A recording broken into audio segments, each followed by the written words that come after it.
Does cannabis legalization have an effect on real estate trends?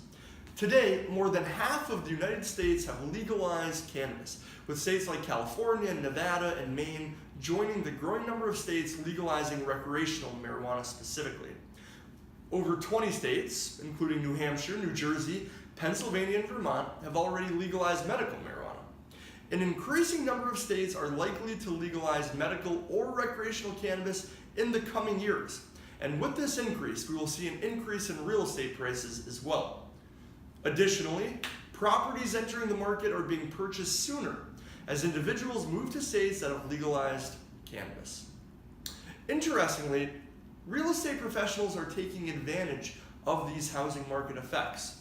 For example, 420 MLS and popprop.com are websites that offer services in finding commercial spaces and posting cannabis business opportunities.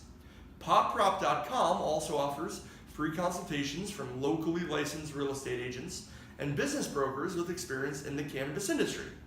Ordinary websites that have serviced the housing and renting market for several years, such as Apartment Guide, have seen an influx of new residents in Colorado and Washington after the legalization of cannabis.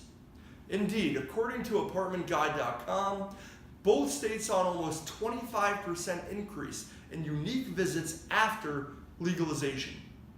In addition, in the biggest cities in Colorado and Washington, Denver and Seattle respectively, apartment construction is expected to increase by 2 to 3% over the previous year.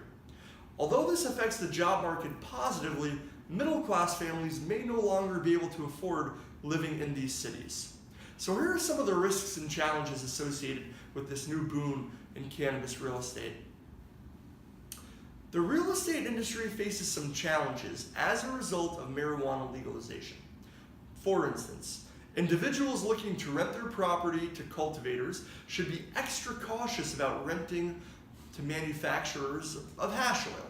Hash oil is a more concentrated form of THC that is consumed by smoking, ingestion, or vaporization. Since the production of the oil requires butane, explosions can occur. This is problematic for both the renter and the tenant. Other risks include physical damage to the property itself. For example, growing marijuana requires a lot of water, and that can lead to mold issues if a space isn't properly cleaned and taken care of, and so on and so forth. Landlords run the risk of having their property seized by the federal government for various reasons, such as renting an apartment to a cannabis cultivator. It is important for landlords to determine whether or not their property accommodates marijuana growth and use. Furthermore, there exists a negative stigma on properties used for cultivating and selling cannabis, despite it being legal in some states.